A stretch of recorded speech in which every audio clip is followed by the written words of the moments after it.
Good afternoon, Eastern Washington. This is Matt Shea, and welcome to Patriot Radio, broadcasting live from the capital of free Washington, soon to be Liberty State, deep in the heart of the American Redoubt, Spokane Valley. Brought to you once again by the committee to elect Matt Shea, Republican, in the legacy of Dr. Stan Monteith, bringing you the story behind the story and the news behind the news.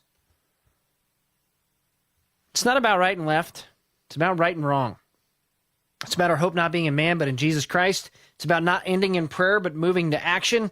And it's about Ephesians 2:5-6, God making us alive together with Christ and raised us up with him and seated us with him in the heavenly places in Christ Jesus. Sonship,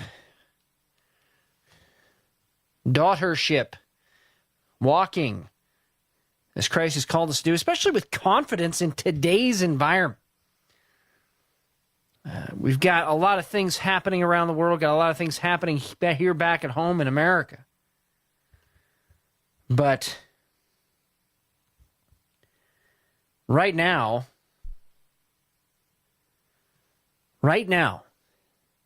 ultimately it's an individual decision. It's an individual issue. I'm kind of tired of a group of people, and I want to talk about this today. Now, I talked about, A.W. Tozer and men standing up and that kind of boldness needs to happen.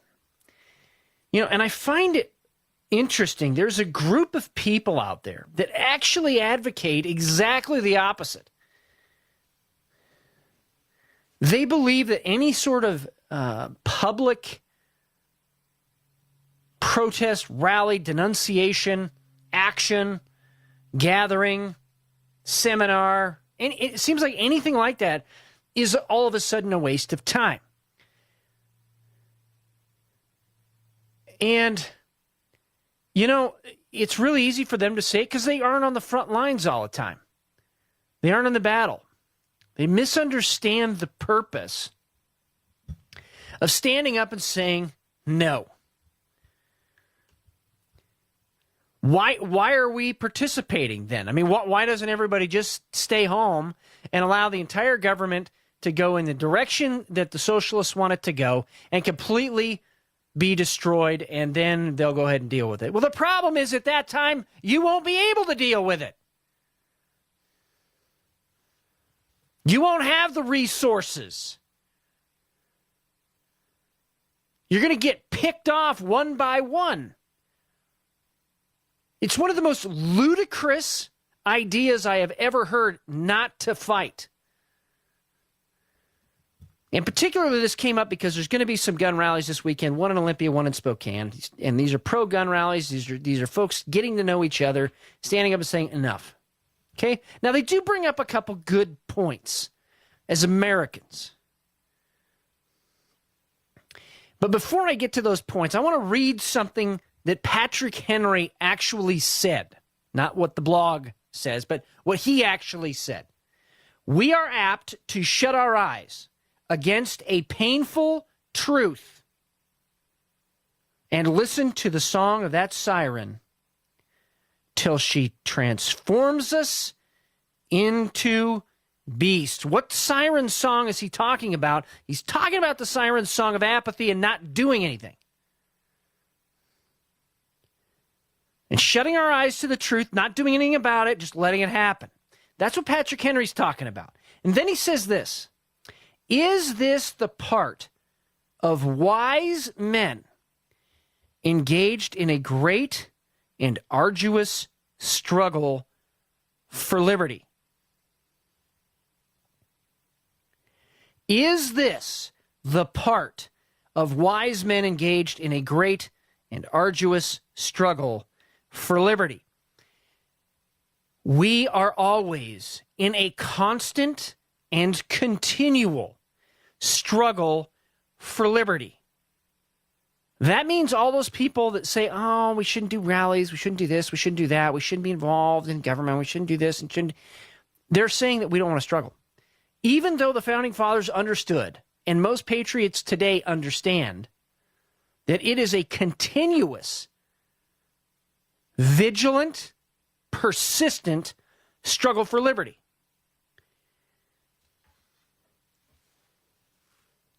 And that, especially today on Patriots Day, happy Patriots Day to everybody. And if you don't know what happened today, if you don't know why we call it Patriots Day, look it up and read it tonight. Just take the time just to read it a little bit tonight. Read it to your kids too. What is Patriots Day? What happened today? I'll give you a hint. It had to deal with the British coming to seize guns. And 2, patriots didn't just sit down and go, oh, we're not going to do any more rallies and stuff. That's dumb. No. Not only were they rallying, not only were they protesting, but they were ready to do something about it. Read about Patriots Day. And don't listen to the naysayers and the people who always think that we shouldn't be doing anything. Now, they do have some good points, and I want to get to that here in a second. They have good points in this, okay? Our rights, our unalienable rights given to us by God, the right to bear arms, for example, all right, can only be lost 2 ways: through death or acquiescence.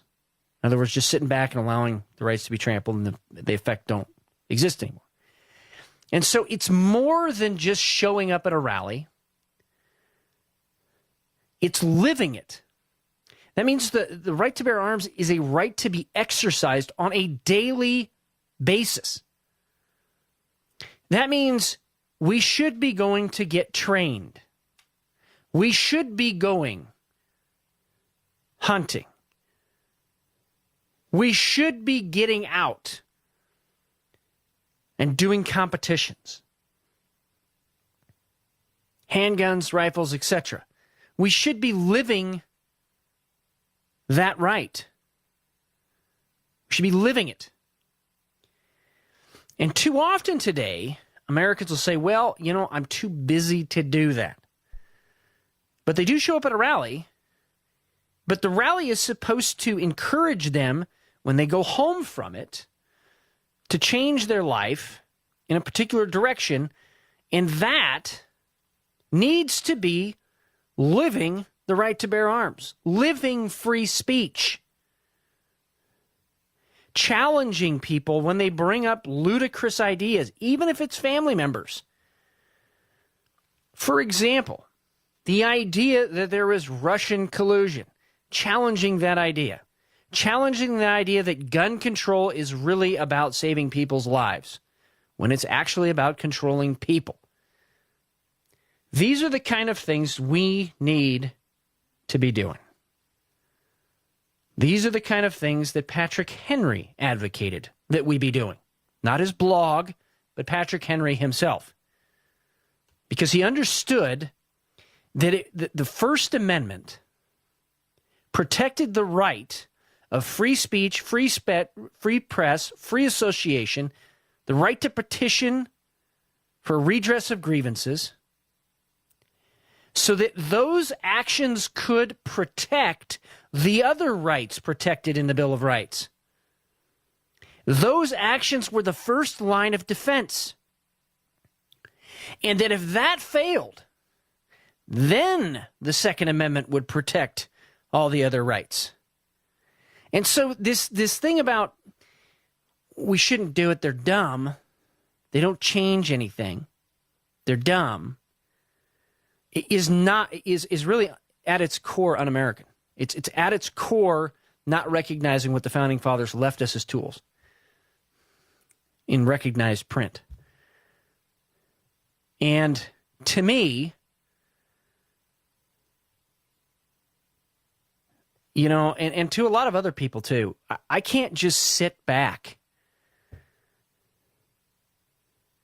But we have to live this every day. And we have to show up sometimes in these gatherings, just like the Sons of Liberty did. Just like they did at virtually every town hall throughout the colonies. in protest and rallying against what the British were doing to them. Because that was the first line of defense. And we can't say that the first line of defense is exhausted if we haven't even done anything. And I want you to think about that today as men and women in Christ as well, because this is the same thing, the same idea that is like a cancer in the church, that we don't have to polish the rails on a sinking ship. We're not on that ship. We're throwing life preservers to the sinking ship and the people that are fleeing it. But it presupposes we get involved. And it starts with words and ideas. And it starts with gathering together with people of like mind. And that truly, I believe, is what it means to be a patriot. And that's all for that part of it. Now to your daily intelligence briefing on the international front. Well, Middle East. Israel celebrates its 70th anniversary of independence, modern Israel. You have now the Russians apparently, and this is according to Debka file, apparently delivering S-300 anti-aircraft systems to the Syrian government. These air defense missiles are they a show of support for Bashar? I don't know. And it's not confirmed. However, Debka is saying that their military sources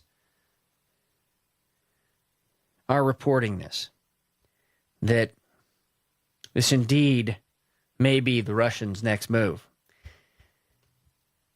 Which is interesting because they didn't use them this last go-around because the Russians didn't want to give away the technology. But also, you have still in Syria French and U.S. forces, and you have the rhetoric now spinning up between Israel and Iran. And it looks like that might be where this is headed, is a clash between Israel and Iran. Obviously, the Russians lining up behind Iran, the United States behind Israel. Kind of subsuming this are the potential peace talks that have been reported over in the Korean Peninsula. You have, I guess, what I would term some high-level negotiations. Pompeo going over there and talking with the North Korean leader. And that there is a potential anyway for this moving forward to peace talks. Well, what does that mean? Well, I mean, technically they are still at war. It's just an armistice. They're still at war. But there should be a final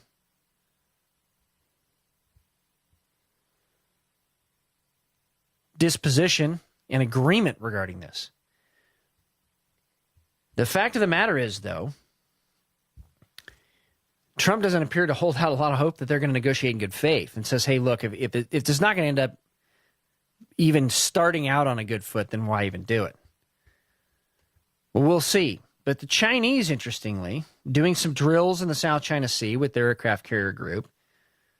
The United States having an aircraft carrier group down there as well. Maybe there'll be a summit between the United States, China, and Russia. I don't know. Also on the international front, Venezuela is coming to us from the New American magazine. By the way, if you don't read the New American, you really should. It is terrific. Always way ahead on the big issues. And really showing why things break down according to socialist principles, why always socialism is failing. And these guys have been talking about this literally for 50 years, and they've been right almost all the time. In fact, I would argue in a lot of respects, the New American magazine has done more to move the conservative ball forward than many other magazines have, tangibly, in the right direction, not in kind of a way that doesn't have a meaning. Is not meaningful step forward. So they have an article about Venezuela and starvation and suicides increasing under Venezuela's hyperinflation. I want to give you a few, because people said to me, Matt, this can never happen in modern economies, especially in an oil-rich economy like Venezuela. Okay, but it has. They're wrong. So let's pay attention then to what lessons we can learn out of Venezuela and socialism failing. First thing is how money dies, okay? There's actually a book written on that. And this is how money dies. Quote, prices increased by 67% in March, 453% in the first quarter, so from January to March, and 8,878%, 8,878% over the last year. Whoa. How do you keep up with that? Because wages change, etc. But that's how money dies. That's when socialism fails and money dies in a country. And I think there is a huge lesson for us to learn. Because they can't print enough money to keep up with this. They cannot.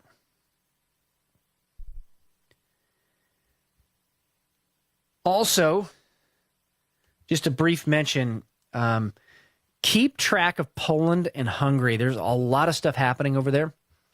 And coming up, you're going to see a lot of things in the international news. But watch Poland and Hungary. They're doing a great job of reclaiming freedom in those countries. Also want to mention quickly, Liberland. Yes, it's actually a country right near Croatia, in between Croatia, I believe, and Serbia. And Liberland is celebrating, I think, its 20th anniversary. Check it out online. It's the idea behind it is similar to creating a geographic place where freedom can thrive. It's pretty fascinating stuff. So I thought I'd mention that pretty quick. All right, on the national front, swarm drones make their debut. So all the people that said that's conspiracy theory, that'll never happen. Swarm drones are actually real, launched from jet fighters, and you can watch it online, courtesy of the Department of Defense, of course. And it's kind of freaky stuff, honestly. And we need to take a look at that. I mean, what if they start using them here in the United States for different applications? I mean, we really need to get ahead of this. That's some pretty profound implications. Also on the national front, hilariously, or not so actually, tax day, the automatic filing system, the online, filing system breaks down. They have to delay it, the filing day. Can we have tax reform already? Please? Gracious. Also on the national front, sales up for guns with all the gun confiscation talk. And, also not just the gun confiscation talk. It's, the First Amendment confiscation talk. This California state senator who introduces a bill that you need to go through, of course, state-approved fact checkers before you publish the news. Good night. Who legitimately writes something like that? Obviously somebody who's never read the Constitution of the United States. And if they have, then they're intentionally ignoring it. I mean, there's just no middle ground there. They must be ignoring it. And I think that's why people are saying enough. Enough. And another reason I think people are meeting this weekend. Also on the national front, Jim Rickards talking about the fact that the IMF, and, I guess by implication too, the Bank of International Settlements in Basel, Switzerland, maybe sometime in the near future, switching to a digital crypto SDR, strategic drawing rights currency, as a world currency. And now you're seeing it. You guys want to know why Bitcoin didn't get too attacked? Because they want to use digital cryptocurrencies as world currency. Now, this would potentially render the petrodollar irrelevant, which would have a pretty profound impact on our economy. So we'll see. This might be in the next couple of months, maybe later, I don't know. But Jim Rickards is predicting it's coming soon. Also on the national front, privacy. Do we really have it anymore? No, not really. And curiously, Bill Gates, Yeah, Bill Gates. Okay, so Bill Gates decides to back the Big Brother satellite army. And this is coming to us from the Daily Mail. The startup, it's called Earth Now, is planning to launch 500 satellites to cover Earth's atmosphere in a Big Brother real-time video surveillance network. So Bill Gates, Airbus are all backing this. Price of the project is estimated to be about $1 billion. What could go wrong? I mean, that's creepy, Orwellian stuff. Remember, you heard it here on this show first. Gracious.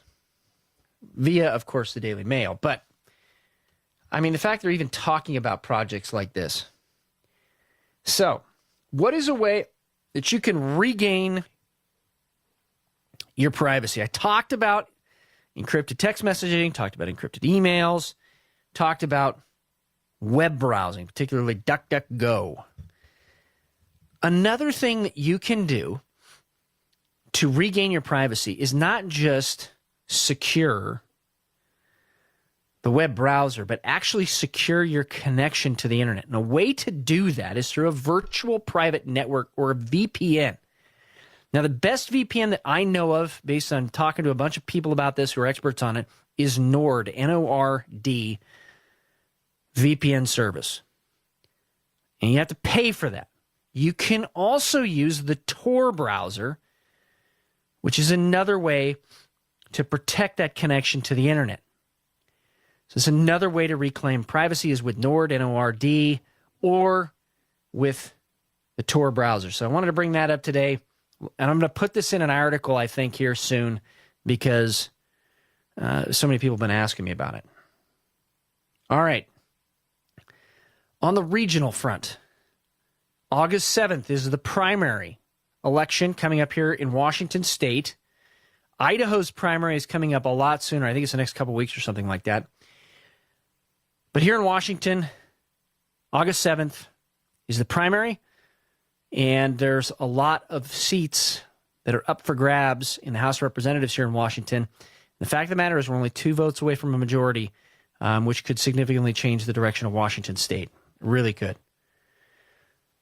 On the local front, the Red Pill Expo coming up June 21st through 23rd here in Spokane, downtown at the Convention Center. Look forward to seeing everybody there. And if you can't make it, you can always stream live. A lot of good speakers that are going to be down there.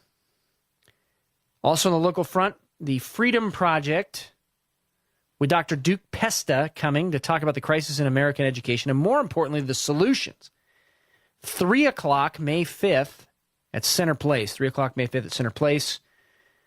There should be a couple posts on my Facebook page on this, and you can take a look at the flyer, and there's contact info there as well. But as I understand it, it's free admission, as I understand. So, but check out the flyer. Also, this weekend, Saturday, 11 o'clock, April 21st, this Saturday at Franklin Park, March for Our Rights. Again, this is going to probably be the largest pro-gun rally in Spokane in a long time. Look forward to seeing everybody down there. A lot of great speakers. 11 o'clock. I don't know if they're just going to have kind of a mingle for about an hour and then they'll actually get the speakers on at 12. But either way, I look forward to seeing everybody down there. Also on the local front, Pasco, Washington, at the Red Lion Hotel and Conference Center, the Franklin County Lincoln Day Dinner, 5 o'clock this Saturday. Yours truly is going to be speaking down there. Going to be talking about several things, what happened during session, what we think is going to happen next year, and also the 51st state. A lot of people excited about that. I am too. Great to be able to see my friends down there in Franklin County. Just awesome always to go down there. Victoria is going to be with me, and I look forward to seeing everybody there, 5 o'clock on Saturday at the Red Lion Hotel and Conference Center. And that is the briefing. Remember, the antidote to dependency and socialism is to be a God-fearing, self-reliant, freedom-loving American. Thank you to everybody that's been praying for us. Please go to Facebook/Patriot Radio US, like the page, share it with your friends and family. And if you want to keep us on the air, you can always go to voteshea.com. And getting into that season right now, I'm going to have more out on this, but May 8th, mark your calendars, May 8th, I'll be doing my annual Freedom Rally fundraiser up at Trezzy Farm Winery. And I'll put some more out on that here in a bit. But May 8th, up at Trezzy Farm Winery, and just going to be awesome seeing everybody. It's always a great time. We get to give some awards out, have some great speakers, and it's a great time of fellowship up there as well. Well, my guest today is Michael Cutler. He's a retired 30-year senior special agent for the former INS, and he's also the host of the Michael Cutler Hour on Blog Talk Radio. Michael, thanks for joining me on Patriot Radio today. Matt, it's my privilege and pleasure. Thank you so much for having me, and thank you for covering the topic that the mainstream media is trying to make go away, wouldn't you say? Yeah, no joke, huh? Isn't that the truth? Well, if you could, yep. tell the listeners a little bit about yourself and about your background. Sure. I was with the INS for about 30 years, as you pointed out. I began my career as an immigration inspector at John F. Kennedy International Airport, New York City. I'm a New Yorker, actually from Brooklyn. Even went to Brooklyn College. You don't get to be more Brooklyn than that. I spent my first 4 years as an inspector at the airport. When I helped Arizona, I described those 4 years sitting in that booth at Kennedy Airport as the time that I had my eye to the peephole on America's front door. That's how we really need to think about immigration, the idea about having a conscious control over who we permit into our homes, into our country, not based on race, religion, or ethnicity, but based on the law.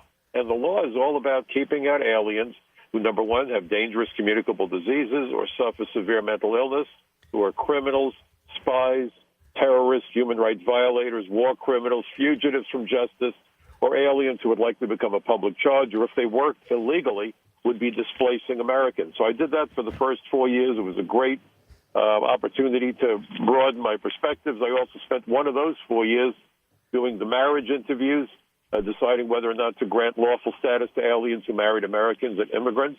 And then I spent 26 years as a special agent. I rotated through all the squads within the investigations branch.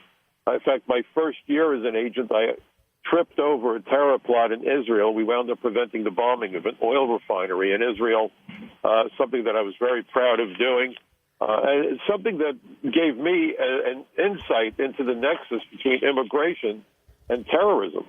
I was also the first INS agent assigned to the Unified Intelligence Division of the Drug Enforcement Administration. And then I spent the final 10 years of my career with the INS as a member of the Organized Crime Drug Enforcement Task Force. As an immigration agent, I had desks at DEA, the FBI, ATF, worked with foreign governments, worked with local and city police as well. I've testified before, I think we're up to 17 congressional hearings now in the House and Senate. I provided testimony to the 9/11 Commission.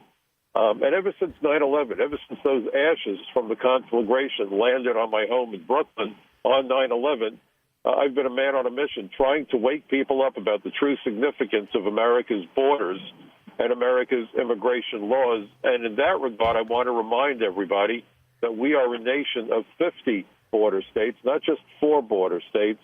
Any state that has an international airport, lies along our northern or southern borders, or has access to America's 95,000 miles of coastline, are all border states. Final point, and this is important, when we hear this nonsense about immigration and Latino voters, those statements are statements of bigotry, racism, and outrageous profiling. Our immigration laws make no such distinction. Nearly half of all illegal aliens did not run the Mexican border but entered the United States through ports of entry and went on to violate the terms of their admission. And that, in fact, pretty much summarizes how the great majority of terrorists that have been identified operating in the United States have gained entry into the United States.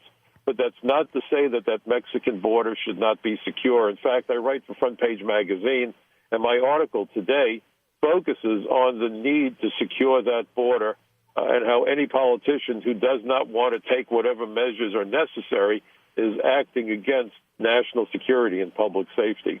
So that's about as good a thumbnail sketch as I can give you. I hope it works for you, Matt. That is excellent, and I would just thank you for talking about the subject everyone seems to be so darn afraid to talk about, and that is how the jihadis and the drug cartels are working together and are an existential threat to the United States, and especially are causing problems on our southern border. I don't know how many times I've heard people say, it's not true, it's not as bad as people are making out, blah, blah, blah.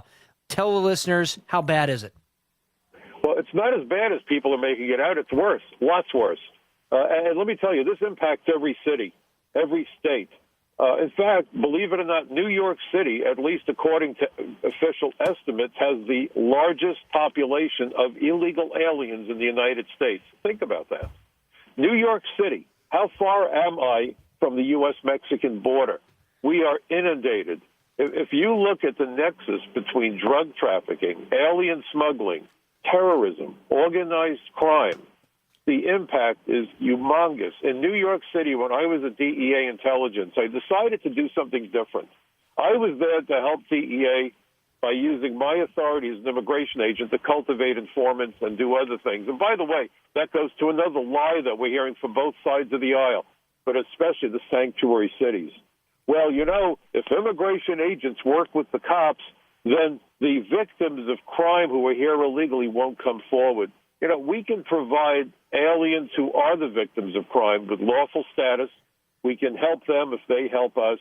And in fact, even if someone's an illegal alien and has a minor criminal history, and they come forward and help us to go after major drug trafficking, human trafficking, terrorism organizations, we can help them to stay permanently in the United States. There is no greater incentive or greater example of effective community policing than the ability to use the immigration laws to incentivize aliens within the ethnic immigrant communities, not just from Latin America. We're talking about the Russian community, the Caribbean, the European immigrant communities, the Asian immigrant communities, all of those folks. And that was one of my key responsibilities and one of the key assets that I brought with me to those assignments was to use immigration authority. Now, what I was amazed by was I started looking at the statistics up at DEA Intel and was shocked. But in New York City, over 60%, 60% of the people that we were arresting back in the late 80s, early 90s, we were arresting for drug trafficking crimes, over 60% were identified as foreign-born. How clear is that nexus between illegal immigration, smuggling of aliens, smuggling of narcotics, gun violence? By the way, most of the violent crimes have a clear nexus to the drug trade and to people who are using narcotics. So how in the world do you close your eyes, ignore the findings and recommendations of the 9/11 Commission? No one wants to draw that analogy, both sides of the aisle. Because right now, I have to tell you, if you look at the Koch brothers, and Breitbart just did a very good piece on it, the Koch brothers have put over $1 million or millions of dollars, they just describe it as seven figures, into a program called the Libre Initiative to push for the legalization of these so-called dreamers. And I want to just take a minute to talk about that because this is something that I want your audience to truly understand. This whole business with the dreamers, and I've written about it for frontpagemag.com. Please go there. My own website is Michael Cutler, one word, michaelcutler.net. The social contract also has my work. And so the dreamers may not have come here as children. And everybody on all the networks say, well, they came as kids. No, all they have to do is claim that they came as children. And the whole idea to the DREAM Act was because Congress could not get comprehensive immigration reform passed. And both sides of the aisle want this. This is not a left-right issue. This is right-wrong issue. I'm registered as a Democrat. I can't tell you the last time I voted for a Democrat because the wheels came off their wagon a long time ago. But the Republicans, frankly, are only marginally better, if they're better at all. Because both sides want an unlimited supply of cheap labor, foreign tourists, and foreign students, and they don't care how many Americans die in the process. They're more focused, as I like to say, along with the U.S. Chamber of Commerce, on head counts, on airliners and sports stadiums and theaters than they are at with body counts at the morgue. DACA DREAM Act was the way around it. They said, well, this is about the kids. Well, if it's about the kids, then someone needs to explain to me why the age cutoff on the original DREAM Act was 35. If we're talking about children, I'm on the wrong side of 35 by a lot. 35 sounds young, but I don't know of any society that would declare a 35-year-old to be a child. They have to claim that they came before they were 16, but with virtually no interviews, no field investigations, and aliens who run the border do not create a record of entry, there is no easy way to determine if that person who claims to have come here 20 years ago did not in reality come here 20 days ago. And if you look at the 9/11 Commission report, immigration fraud, people lying on applications for visas and immigration benefits such as political asylum, getting green cards, getting U.S. citizenship, that was the key method of entry and embedding for the terrorists. 19 of the hijackers, on 9/11 in the aggregate used over 360 false names. Look at the Tsarnaev brothers who attacked the Boston Marathon just over 5 years ago. The family claimed of credible fear, we can't go back to Russia. We gave them political asylum. As soon as we gave them asylum, they voluntarily hopped on airliners, flew back to Russia. Clearly they were lying. Same thing with San Bernardino, with that terror attack. So time after time we've been seeing this. The dreamers are the ideal opportunity for bad guys to lie about their identities, commit immigration fraud, and remarkably, the A in DREAM Act is alien. This terrible word we're never supposed to say actually stands for alien because it supports this bogus narrative. And we have no idea how many aliens we're actually talking about. 700,000 were processed under DACA, which was an illegal act by the Obama administration to enact legislation by executive fiat rather than the legislative process mandated by our Constitution. And so there are 700-odd thousand who got lawful status, but meanwhile, there are now millions upon millions who could come forward if the Congress gets its way, claim that they were here, but maybe they were afraid, maybe they were this, maybe they were that. How about maybe they weren't here? And then get lawful status, which violates the law, violates common sense, violates the findings and recommendations of the 9/11 Commission. And this is something that apparently now is getting support from both the Democrat and Republican parties. In fact, when comprehensive reform was making its way through the process 10 years ago, I wrote a piece for the Washington Times. Then Senator Jeff Sessions liked what I wrote so much he quoted me from the floor of the Senate on 3 separate days because I gave comprehensive reform a new and more honest and descriptive name. I came to call it the Terrorist Assistance and Facilitation Act. So now you have Breitbart reporting on the Koch brothers, certainly they're identified as being conservatives, saying that they're pumping millions of dollars into this program, and they took words out of Nancy Pelosi's ugly mouth and said that the dreamers were among the best and brightest that America has. The best and brightest, the only thing that we're talking about that makes them dreamers is that they entered the United States illegally and claimed to have done so before their 16th birthday. And we're finding many of them, unfortunately, are involved with MS-13 and all sorts of crimes. How does that make them the best and brightest? Can someone explain that, Matt? What are your thoughts? Well, my thought on this is, it's not just because they focus on MS-13 quite a bit, MS-13, but these cartels are not just, altruistic in drug trade or anything. They work with terrorists because they can make money out of it. And I think that's key for the listeners to understand. What terrorist organizations are these people actively working with?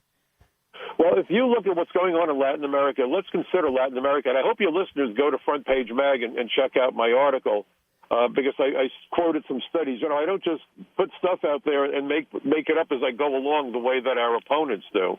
If it's not based on facts, you're not going to see it. Look, we know that there are terror training camps in the tri-border region of Brazil, where Brazil abuts with Paraguay and Argentina. We know that Iran is sending their elite shock troops into Caracas, Venezuela on routine flights. We know that Hamas, Hezbollah are operating in Latin America. Hezbollah is a client of Iran, as is Hamas. We also anticipate that ISIS and Al-Qaeda have their individuals in Latin America. And here's the problem. It is not difficult for Muhammad to transform himself into Miguel.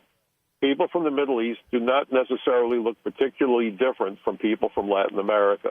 And Venezuela is known to provide passports to anybody and everybody who wants them, Mexican matricular cards, the ID that Mexico gives supposedly to their illegal aliens in the United States were found by the FBI and by immigration authorities in the possession of individuals from Iran and other Middle Eastern terror-sponsoring countries in Latin America. Latin America is a hotbed for activities. So understand the threat that we're looking at. And in point of fact, a lot of the heroin that the Taliban has cultivated goes right into England, Europe, and to the United States. In fact, it was estimated that 85% of the heroin consumed in Great Britain is sourced out of Afghanistan and the Taliban. They're all working hand in glove with each other. This isn't, as you point out properly, it's not one or the other. There's merging and there's blending and there's people working together for common goals of money, infiltration, and so forth. And then we have to look at the legal side of immigration. I wrote another article, and I want your audience to think about this also. We're talking about a possible trade war with China. Well, understand that we've been in a trade war with China for decades. China probably is the source of the technology for North Korean nuclear weapons. Thank God Donald Trump is doing a great job negotiating with the crazies in North Korea. But I can't ever forget that young man who was killed by those thugs in North Korea. Someone needs to pay a price for that. And North Korea has weapons. It has nuclear weapons. It has missiles. And where do you think the technology is coming from? Right now, we have 152,000 Chinese students studying the STEM curriculum in the United States, science, technology, engineering, and math. China, Iran, and Russia are the countries that most frequently hack our computers. We have tens of thousands of computer programming students in the United States as we speak, studying in our country, and they're from China. We're teaching the Chinese how to be really good computer programmers, and for what purpose? So they can hack our computers, steal our technology, because once you are a student in the United States, you become eligible for something known as optional practical training. And what does that mean? You go out there and work for an American company to put your training that you've gotten in the schools to use. And I think of Mitt Romney, another supposed conservative, who kept saying, we need to staple green cards onto the diplomas of foreign students so when they get their degrees, they don't go halfway across the world. I have a better idea. Why don't we put American kids in those classrooms so when they get their degrees, they're not likely to go more than halfway across town when they get their degrees? We are intentionally destroying the U.S. middle class so that corporate greed wins. And, Alan Greenspan testified for Chuck Schumer. I have a real rough time with Alan Greenspan, the guy that was arguably behind the meltdown of the banks with his subprime mortgages. Greenspan, when he testified to Schumer, referred to American middle-class high-tech workers, I kid you not, as the privileged elite, earning a wage premium because they were being shielded from foreign competition. He said, if we could open up the H-1B visa program, something that Bill Gates wants, and he kept quoting Gates, by the way, then we could force Americans to reduce that wage premium through foreign competition, and then we would be working towards the goal of wage equality so that Americans with skills versus Americans with lesser skills would not have much in the way of pay disparity. What he's really describing is communism. What he's really describing is the engineered destruction of the middle class. So understand how the perfect storm all focuses on immigration, illegal immigration and the smuggling and all of those activities that open the doors to crime, to drugs, to violence, legal immigration that are actually so flawed that we've naturalized terrorists. One of the Tsarnaev brothers became a naturalized citizen. The whole family got political asylum. The entire immigration system is a disaster, but it's a disaster by design. The biggest thing we need to do, and yes, we do have to secure the border, and yes, I favor a wall along the border, but we don't have immigration agents. in sufficient numbers to be meaningful. We have about 6,000 ICE agents for the whole country. Compare that to 37,000 police officers just for New York City. And whenever I raise the issue, I hear the same stories in Washington from my friends on the Hill from both parties. They don't want to hire ICE agents. Well, why not? Because many members of Congress are lawyers. Some of them are immigration lawyers. People like Bob Goodlatte, chairman of the House Judiciary Committee, is an immigration lawyer. Do you think immigration lawyers want to see their clients go away? Because let's face it, when an immigration attorney sees aliens heading for the United States, he doesn't see a problem, he sees clients. Zoe Lofgren, by the way, had chaired the House Immigration Subcommittee where I've testified numerous times. Zoe Lofgren is a Democrat. She's also an immigration lawyer. So what we have here really is a perfect storm where there is a conflict of interest between members of Congress, the laws that they legislate, and their ultimate personal goals and objectives. When you look at lawyers and they look at illegal aliens as a resource, not as a problem, why in the world do you think we never get enough agents to arrest these people so that we can remove them from the United States? Because the lawyers would not be happy, and there are all too many attorneys who are working as politicians in Congress and in city and state legislatures around the United States. And I bet you that's something that no one's ever brought up with you before, Matt. I want to talk really quick, too, about the fact that Trump wants to get some National Guardsmen down on the border right now as kind of a stopgap, I would think. Do you think that's really – I mean, you talked about the ICE agents and hiring more ICE agents. I completely agree with you. Do you think National Guard troops on the border would actually help? It's questionable. We had the same thing with Mr. Obama, the same thing with George W. Bush. We need agents, and we need those agents as badly as we need Border Patrol agents. Again, nearly half of all illegals don't run the border. And the other problem, it's not just about arresting illegal aliens, but going after the fraud. So that when people get married, it's not the joke that the movies make it out to be. People get married so the alien gets a green card. That's the key and betting tactic for the terrorists. That green card, and especially a U.S. passport, is a home run. Do you know that when they raided the bin Laden compound, our troops found that bin Laden had a copy of the 9/11 Commission report and a bunch of immigration forms, including a blank application for U.S. citizenship in his compound? They are very mindful that those green cards, those U.S. passports, really are the keys to the kingdom of the United States. And yet you never hear anything about it. Right after 9/11, we were told about sleeper agents. The sleeper agent is an alien who one way or the other gains access to the United States, maintains a low profile, makes sure not to spit on the sidewalk, not to jaywalk, smile at everybody until the day comes that you're called into action. So when we hear people saying, well, why are we locking up aliens if they haven't been convicted of crimes?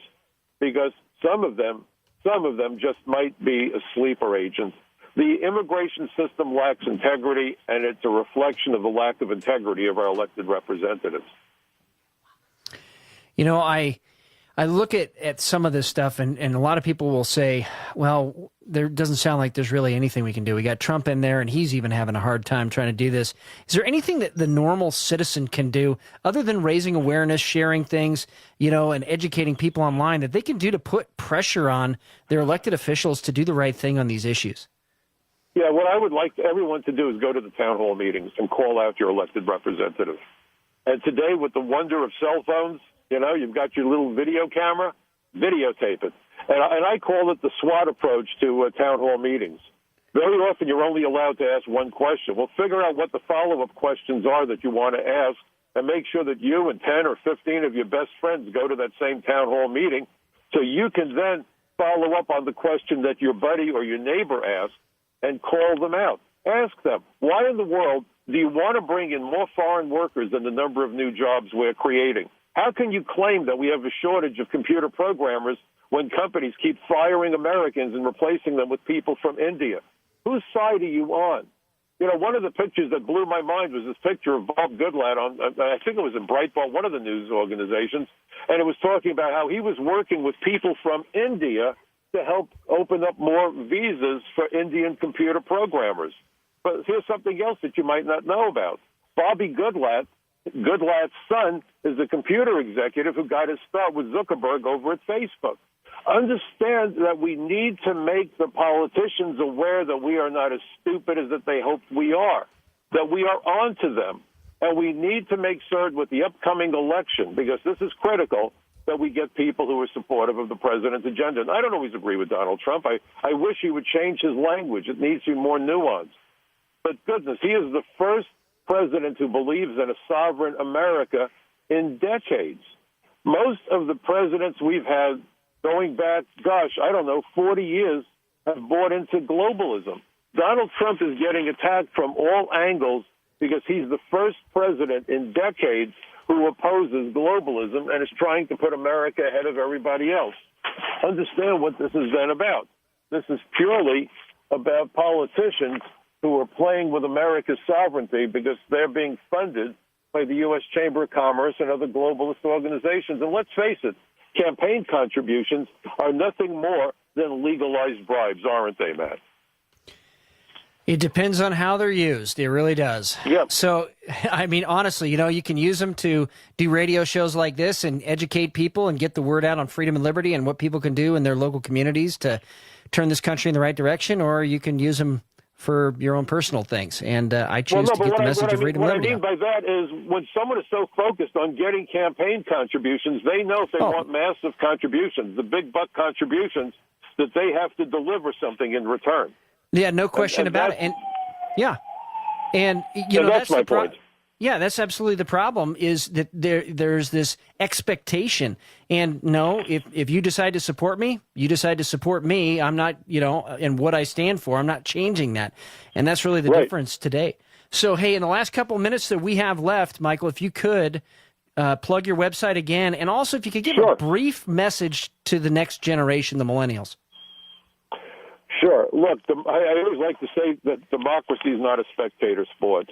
And please question everything you're told. No one seems to question anything anymore. Voltaire very wisely said you judge a person's intelligence by the questions they ask. I don't care whether it's global warming. I don't care if it's immigration. Question people. Just because a guy is a PhD doesn't mean that he's being straight and square. You go to a trial and you got to find expert witnesses on both sides of the same case. How does that happen? And they both have credentials and so forth.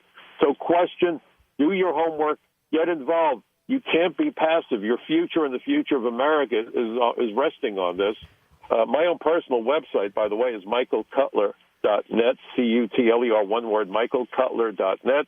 I write for frontpagemag.com. I write for the Social Contract. In fact, there's a booklet that's been published called Immigration Fraud, The Lies That Kill, because, again, that's how the terrorists and the bad guys have been able to get into the country. I do my radio show, in fact, tomorrow night, 7 p.m. East Coast time on Blog Talk Radio, the Michael Cutler Hour. And please get involved. And by the way, if you know of opportunities for speaking events, I'd love to come out.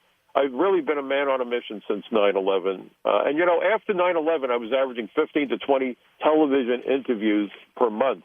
Today, the mainstream media refuses to have people on with immigration experience because they don't want the folks to have the truth about this critically important issue. It's about national security, public safety, and the future of America's middle class, all rolled into one. And that's where you and I come in. Please keep preaching the truth. Keep putting out the message of freedom and liberty and calling attention to these issues that everybody seems so darn scared to talk about. It's kind of annoying. I mean, these should be patriotic, courageous Americans, and it seems like everybody shies away from saying, hey, look, there's a legitimate threat here. We need to call it what it is, and we need to take the appropriate actions to protect the country. Absolutely. Let's remember the First Amendment doesn't just talk about freedom of press, but the right for peaceable assemblage. Because the Founding Fathers understood that debate, discourse, my degree was in communications, arts, and sciences, even though I started as an engineering major. It's critical to be able to have that discourse. And if someone doesn't want to have a discussion with you, be very concerned about what his or her agenda is, because obviously they're fearful that if they have to confront the facts, they're going to come up short. Debate is a kind of intellectual capitalism, and people that are fearful of intellectual capitalism probably aren't telling you the truth. Absolutely right. Michael Cutler, thank you very much for joining me on Patriot Radio today. Keep up the great work, my friend. Thank you. You too. And thank you again for getting that information out to your audience. You're doing a vital service for America. Be well. Amen. You too. Be blessed. All right, michaelcutler.net, and I posted it up here on Facebook here, I don't know, 3-4 minutes ago, so you have it up there if you want to check him out in his articles, especially on Front Page Magazine, and read them. There's a couple great ones in there, especially about the trade war with China, in addition to the jihadis and the cartels at the Mexican border. And I remember so many times people saying, oh, it's not true, there's not really that threat, and yet, indeed, time and again, it's played out that there is a serious problem on the southern border.